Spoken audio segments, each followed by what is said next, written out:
Hello folks, and welcome back to the Homestead Skill of the Month Club. It is another rainy day for me here in the little house, but it is sunshiny in our video. I had the opportunity a few days ago to hang out with Erin Case while she was planting out the first cool weather tolerant plants in her Back to Eden style suburban garden. We've already put out 2 videos with this family, one featuring Erin Case and the other featuring her husband Lex. So I'll be sure to provide those links to you as well so that you can get the information here. And I do hope that you enjoy Erin's video of planting out her Back to Eden garden. I am going to plant some Brussels sprouts today. The weather is warmed up enough here in Boise that we can finally plant our lettuces and our kale and our Brussels sprouts. So we are going to do that today. I'm going to test out where my drip line will lay. So this is where I'm going to start my row. And I'm going to rake out the wood chips because they are pretty thick in here. And you can see that the soil is really soft and really moist under here. The wood chips have done a fantastic job of softening the soil and amending it. I'm going to dig a hole for this. This Brussels sprout has 2 seeds that came up, and I'm going to go ahead and plant both of them and see which one takes best and roots the best.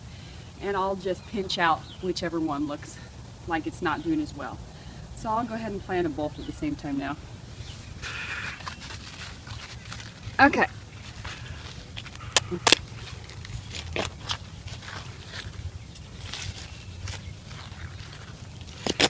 We'll focus on the earth here, not my fingernails. Okay.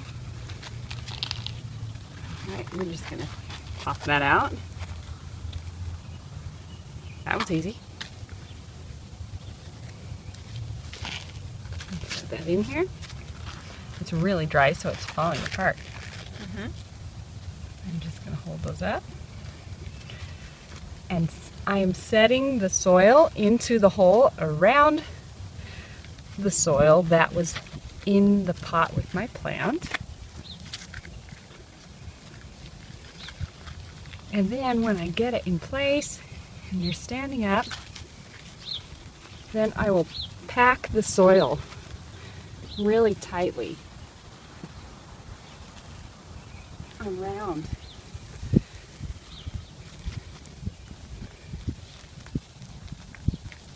And that should do really well. Now, when I have all my plants that I want in this section, then I'm going to go ahead and leave the wood chips off for a few days and let this plant start to take root a little bit and get really healthy so that the wind doesn't blow the wood chips on top of the really tender starts and make them break. So once it's gotten a little bit stronger, then I'll come in and I'll push the wood chips all the way up to the plant as much as I can. And as it grows a little bit taller, then I'll keep pushing all the rest in till the wood chips are about up to here. Where right now that would totally completely bury the plant. So as it grows taller, I'll just keep adding the wood chips back up until it's right at the same level with the wood chips in the rest of the garden. Now that I have my transplanted Brussels sprout, I need to go ahead and water the soil really well. Now, if I was going to transplant a larger plant, say in a 6-inch or larger pot, then I would actually water it a little bit after I'd packed it about halfway with soil when the hole was halfway full. And that helps to get the air bubbles out of the soil. If there is air trapped in the soil, then it can dry out the roots and it can kill them. So you want to get some water in there if you have a larger plant. But this is a really small start, so we don't have to do that. So I'm just gonna go ahead and water it in.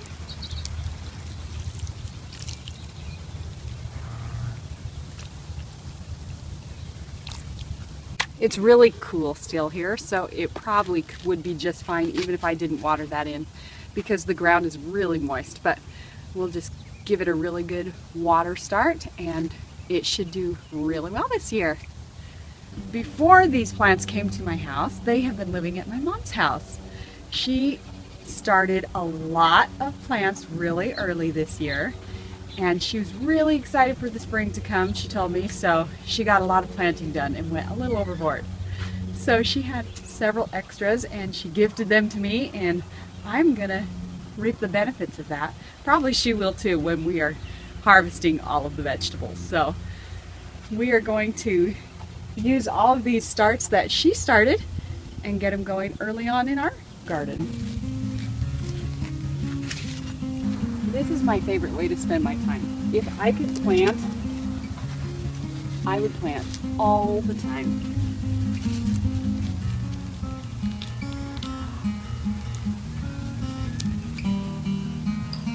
Yeah, Esther, I was kind of looking forward to you planting a garden this year because You would come and help me. I need more excuses to go visit you.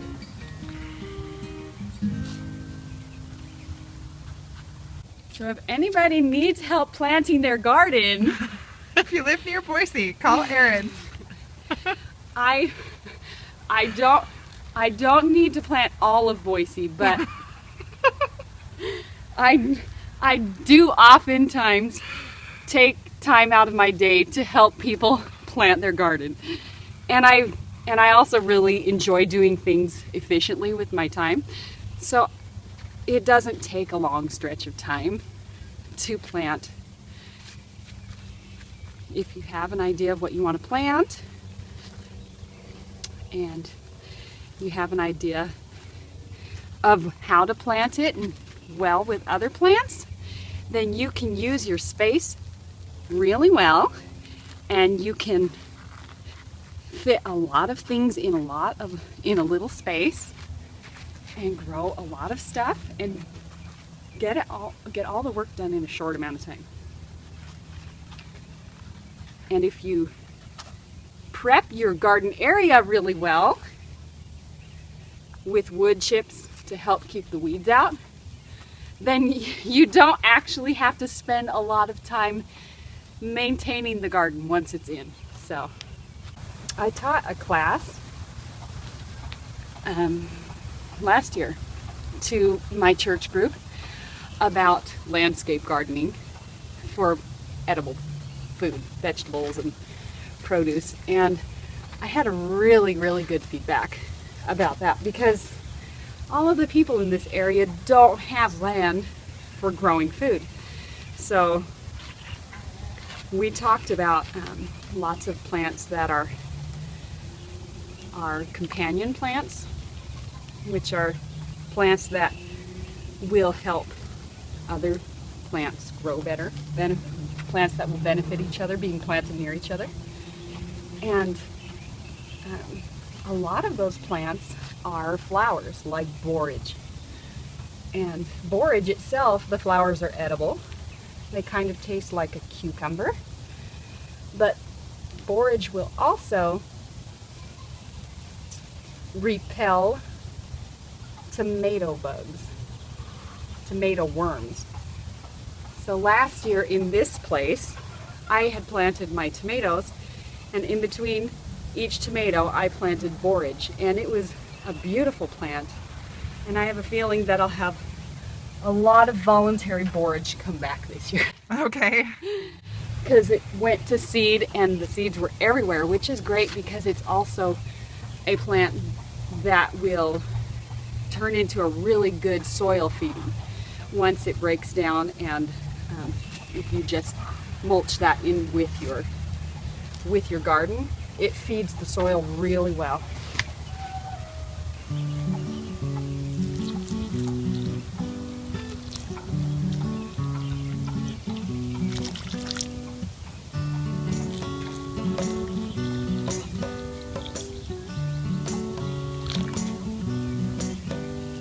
Weeds come out when you're least expecting it and celebrate the sun. concrete sheets which we bathed in for centuries. The chickens probably didn't dig it this Crumpled much. and burned. They didn't play. Dig it this And section. it's all here Yeah, watch me dump it. Pavements take us into the heart of it, where all the mess begun. To pick and pull at the bulky metal bits is fun, although it's junk. Yes, it's all here.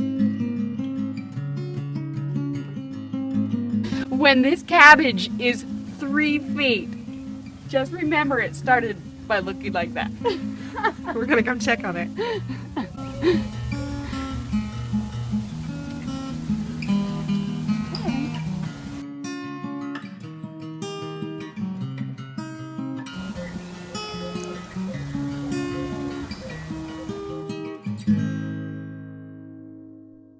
Well, that brings to an end our series of Back to Eden videos for this spring season, but I know you've all become attached to Erin and Lex, and rightfully so. So we'll be sure and check in with them again as the season progresses. Erin and Lex, thanks for hanging out with us. We appreciate you and your beautiful garden. And to everyone else, happy gardening.